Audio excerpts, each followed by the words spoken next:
Hola, mi nombre es Laura Quiroga, formo parte de la Cátedra de Anatomía de la carrera de licenciatura en terapia ocupacional. En este video les voy a explicar lo que es el miembro inferior para terminar con las clases de nuestro sistema óseo. Entonces aquí podemos ver nuestro miembro inferior. Nuestro miembro inferior está formado por un segmento llamado cadera. La cadera está formada por el hueso coxal. Tenemos un segmento llamado muslo, que está formado por el hueso fémur. Un segmento o una parte más inferior llamado pierna, que está formada por dos huesos, el hueso tibia hacia la parte interna y el peroné hacia la parte externa. Nuestro pie óseo está formado por tres grupos óseos: el tarso, metatarso y falanges, como está señalado aquí en esta imagen.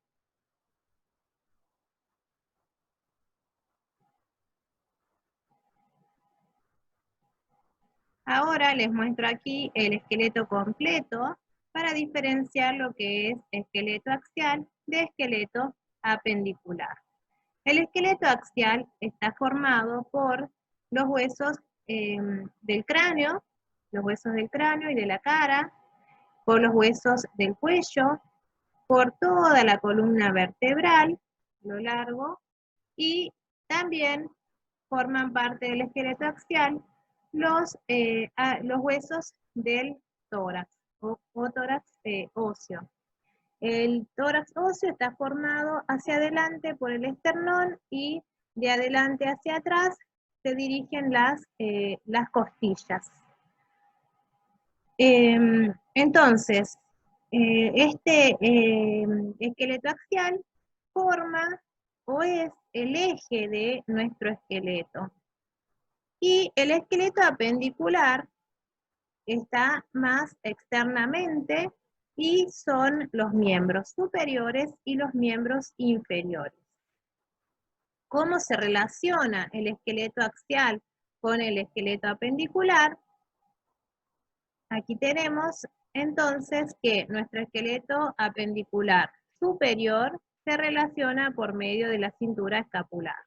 La cintura escapular está formada por los huesos omóplatos hacia atrás, que están ubicados en nuestra espalda, por detrás del tórax, y hacia adelante tiene una articulación con la clavícula, entonces que se dirige hacia adelante. Esta clavícula o las clavículas se relacionan o se articulan con el hueso esternón hacia adelante. Entonces, de esta forma queda relacionado el esqueleto apendicular superior o miembros superiores a nuestro esqueleto axial. Con la parte inferior, es decir, con el miembro inferior, ocurre lo mismo. Tenemos una cintura llamada cintura pélvica o pelvis, que logra esa relación de los miembros inferiores con nuestro esqueleto axial. Esta pelvis está formada hacia atrás por el hueso sacro y el coxis, que es la región inferior, o sea, la última región de la columna vertebral. Se relaciona o se articula con los huesos coxales lateralmente. Los huesos coxales se dirigen hacia adelante para unirse con el homólogo del lado opuesto, formando una articulación llamada sínfisis del pubis. Entonces, de esta forma queda compuesta nuestra pelvis ósea, por medio de la articulación sacro-ilíaca. Articulación sacro-ilíaca.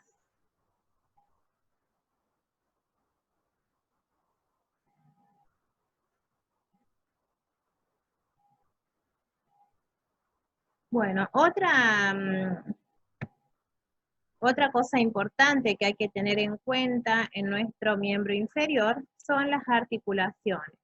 Las articulaciones que conjuntamente con los grupos musculares de lo que es el miembro inferior, nos permiten desplazarnos, movilizarnos, caminar, realizar actividad física, correr, saltar, bailar. Por eso es que son muy importantes y las vamos a nombrar aquí. Entonces, tenemos aquí arriba la articulación coxofemoral, articulación entre el hueso coxal con la extremidad superior del hueso fémur. También tenemos la articulación de la rodilla que está formada por la extremidad distal del fémur y la extremidad proximal de la tibia. En esta articulación interviene la rótula. Aquí esta parte circular que se puede visualizar es la rótula. Inferiormente tenemos la articulación del tobillo que se forma por los extremos distales de tibia y peroné con el astrágalo del pie, un hueso del tarso, el astrágalo.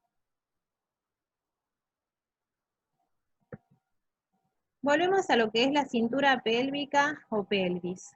La cintura pélvica, como dijimos, está formada por el hueso sacro hacia atrás y hacia ambos lados los huesos coxales. Esta relación se lleva a cabo por medio de esta articulación que estoy señalando aquí, es la articulación sacroiliaca. Vamos a hablar un poco de lo que es el sacro. El sacro es el sacro y el coxis son las porciones más bajas o la región más inferior de la columna vertebral. El sacro está formado por la fusión de 5 vértebras sacras y tiene una forma triangular de base superior y vértice inferior. Presenta para su estudio 3 caras. Una cara anterior, que sería esta imagen, una cara posterior, que sería esta otra imagen, y 2 caras laterales, ¿sí? En la cara anterior podemos observar, en esta imagen, podemos observar que la cara anterior es cóncava hacia adelante, y la cara posterior, que sería aquí donde estoy señalando, es la cara posterior que es convexa. En la cara anterior observamos estas crestas transversales, que son 4 crestas, y en ambos extremos de las crestas los agujeros sacros anteriores.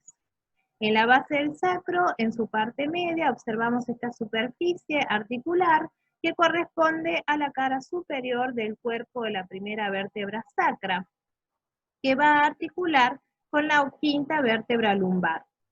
Hacia adelante, la articulación entre la quinta vértebra lumbar y la primera vértebra sacra forman el ángulo llamado promontorio. A ambos lados de esta articulación podemos observar estas estructuras que estoy señalando, llamadas alas del sacro o aletas del sacro. Las alas del sacro presentan un borde anterior y un borde posterior. Con respecto a la cara posterior, lo que podemos observar es en la línea media una cresta llamada cresta media del sacro. Esta cresta resulta de la fusión de las apófisis espinosas de las vértebras fusionadas. A ambos lados de la cresta encontramos los agujeros sacros posteriores. Y a cada lado de los sacros se encuentran las tuberosidades o sacras longitudinales media y lateral, o interna y externa. La interna resulta de la fusión de las apófisis articulares y la externa de la fusión de las apófisis transversas. Aquí hacia arriba vemos las apófisis articulares superiores. También en esta parte podemos ver, en esta cara, perdón, podemos ver las alas del sacro. Hacia arriba, en la parte central, por arriba de la cresta, observamos el conducto sacro. hacia abajo observamos el hiato sacro. En la cara lateral podemos visualizar lo que acabamos de mencionar, la cresta sacra media, la cresta lateral, la cresta intermedia o media, pero aquí lo más importante que podemos observar es esta carilla articular, que es la carilla para articular con el hueso coxal a cada lado. Eso con respecto al sacro. Ahora vamos a hablar de los huesos coxales.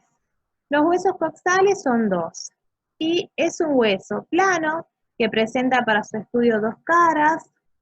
Las caras son, aquí vemos la cara externa y la cara interna.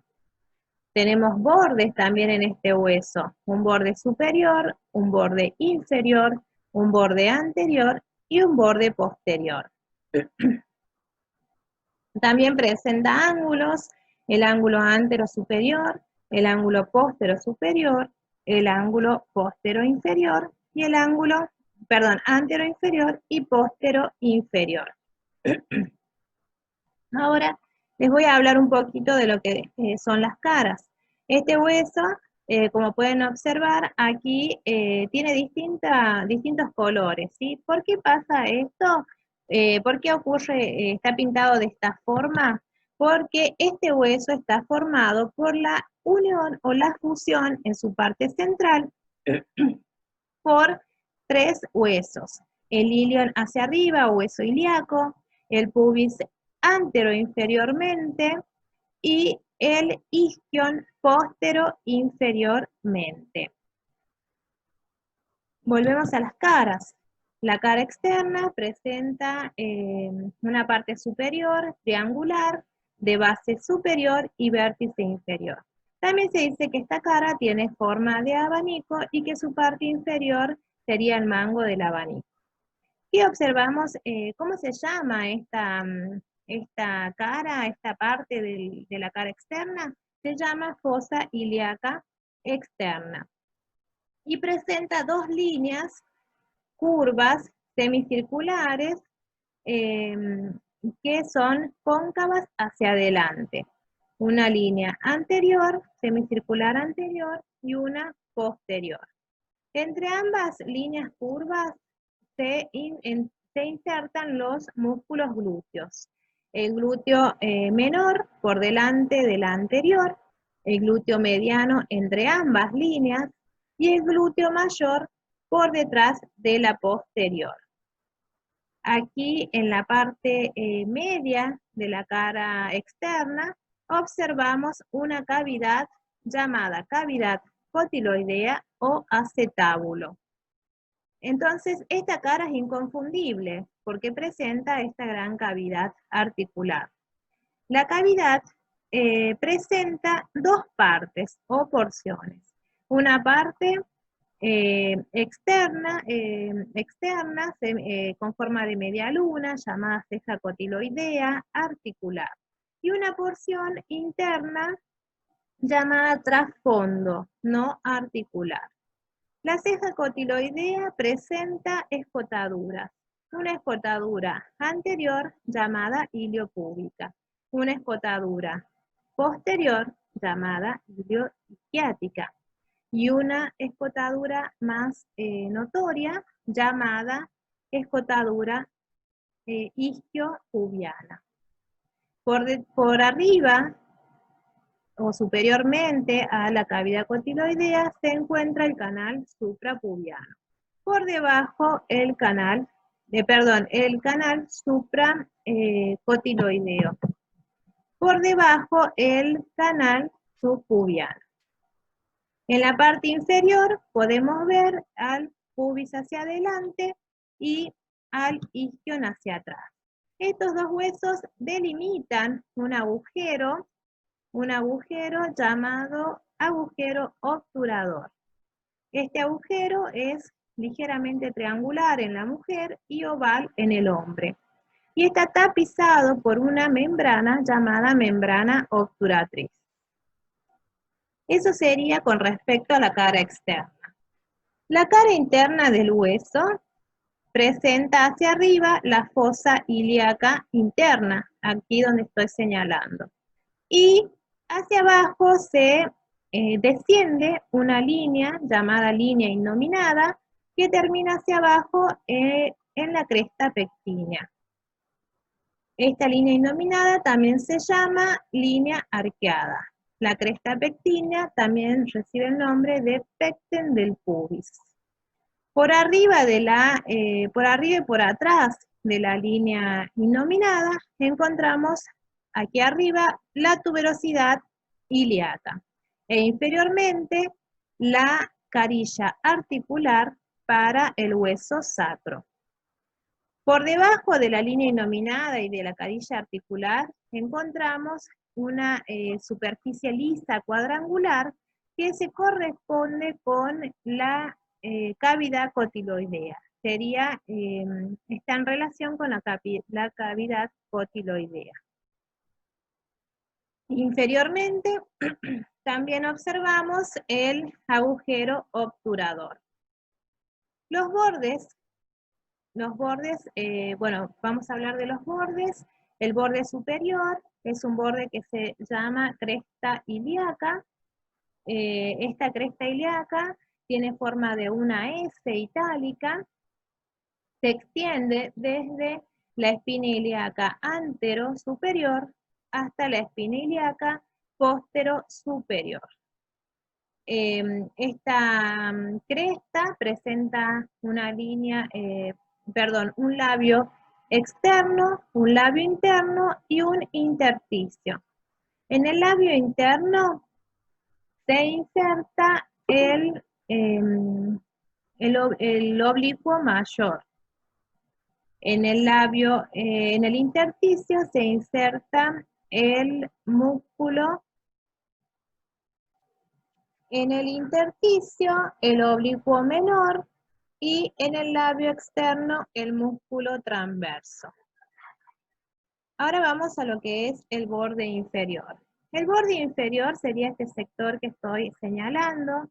Tiene una parte anterior que corresponde a la parte donde se encuentra la cavidad articular para articularse con el homólogo del lado opuesto. Y hacia atrás tiene la otra parte, se llama rama isquiopubiana, donde se une el pubis con el isquio. Los bordes anterior y bordes posterior presentan una serie de accidentes óseos.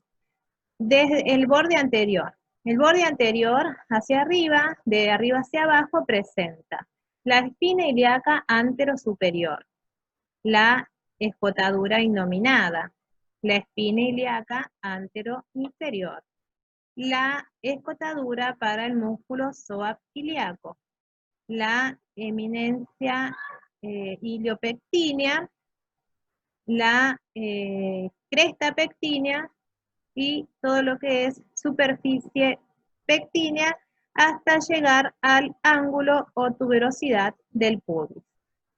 En el borde posterior, los accidentes óseos son de arriba hacia abajo, la espina ilíaca postero superior, la escotadura innominada, espina ilíaca postero inferior, escotadura ciática mayor, espina ciática, escotadura ciática menor y tuberosidad del pubis.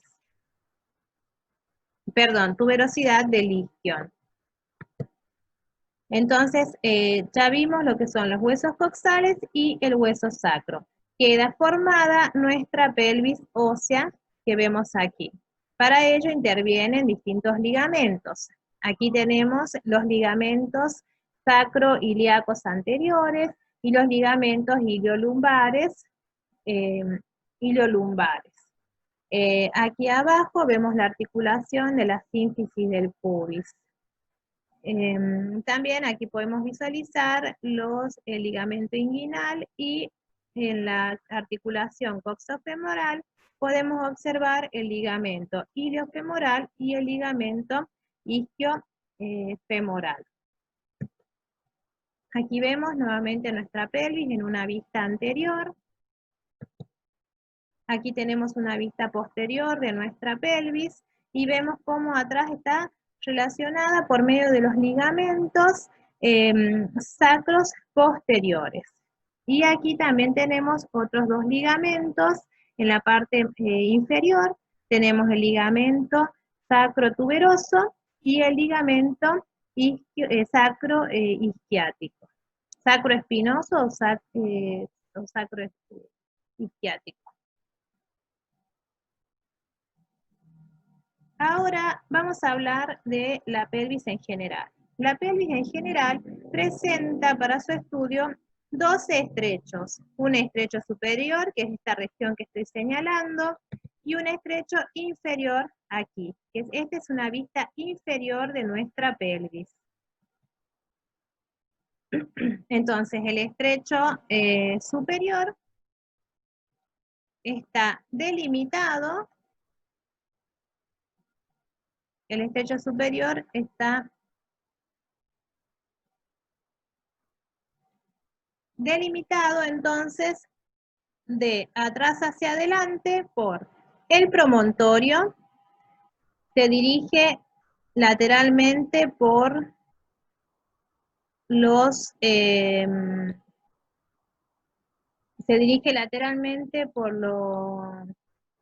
los bordes anteriores, aquí borde anterior de la ala del sacro, luego sigue la línea innominada hacia adelante, llega o pasa por la región pectínea y hasta llegar al borde superior de la sínfisis del pubis.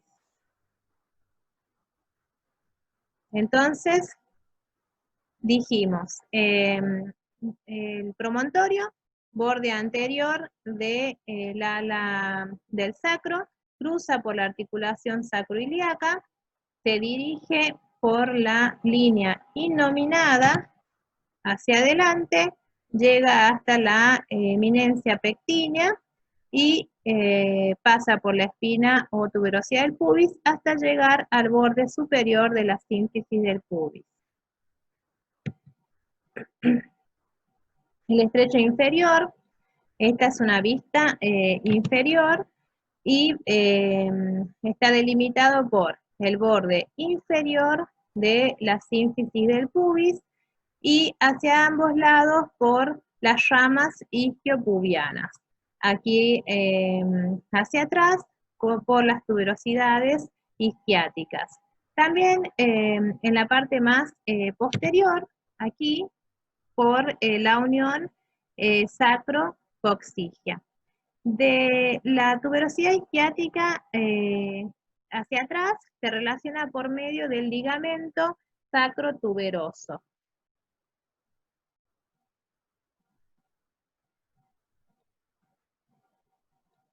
Entonces, esta vista es una vista superior donde podemos observar el estrecho superior, que tiene forma de un corazón. Y el estrecho inferior, que les acabo de decir, en una vista inferior, estrecho inferior de la pelvis. De esta forma queda delimitada o queda dividida nuestra pelvis en una pelvis mayor y una pelvis menor. La pelvis mayor está formada por, sus paredes están formadas por las alas del sacro y por las fosas ilíacas internas. El estrecho inferior, las paredes están formadas hacia adelante por la pared posterior del pubis y la mitad interna de los agujeros obturadores. Lateralmente, las paredes del estrecho inferior están formadas por la mitad lateral de los agujeros obturadores, y si lo vemos así, tenemos aquí mitad lateral del agujero obturador y la superficie lisa que está en relación con la cavidad cotiloidea. Y hacia atrás, la pared posterior del estrecho inferior está formado por la cara anterior del sacro. Los estrechos son importantes ya que forman parte del canal del parto en la mujer, ¿sí? Ya que el bebé durante el parto debe atravesar por estos estrechos y, bueno, las medidas, para ello les voy a decir, bueno, las medidas del estrecho superior. Entonces, tenemos la medida del estrecho superior, son en un sentido antero-posterior, mide aproximadamente unos 11 centímetros, en sentido transversal, es decir, de línea innominada a línea innominada, unos 13 centímetros, y en sentido oblicuo, un corte de esta forma que estoy mostrando, de 12 centímetros. Eso sería el estrecho superior, los diámetros del estrecho superior en la mujer. En el hombre, los estrechos son, el estrecho inferior en la mujer mide de 7 a 10 centímetros, estrecho antero-inferior, y el estrecho transversal mide unos 12 centímetros aproximadamente. ¿Qué ocurre con los estrechos y los ligamentos de las articulaciones durante el parto? Estos, gracias a las hormonas de la mujer, llegan a dilatarse aproximadamente 1 centímetro. El coxis también interviene y se dilata hacia atrás aproximadamente de 1 a 2 centímetros.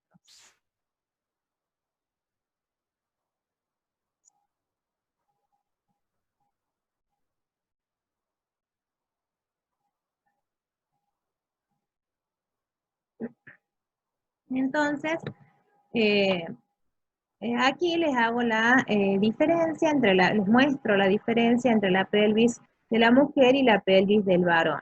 La pelvis de la mujer tiene unas paredes más delgadas, en el hombre son más gruesas. El estrecho inferior en la pelvis de la mujer es mayor que en el hombre. La sínfisis del pubis es menos alta, en el hombre, como vemos aquí en esta imagen, es más alta. Este ángulo que se forma entre ambas ramas isquiopubianas es mayor en la mujer, aproximadamente de 80 grados. En el hombre, como ven acá, las ramas isquiopubianas están más verticales y el ángulo es mucho menor. En la mujer, el agujero obturador tiene forma triangular y en el hombre es más ovalado. Eso sería con respecto a lo que es nuestra pelvis ósea o cintura pélvica.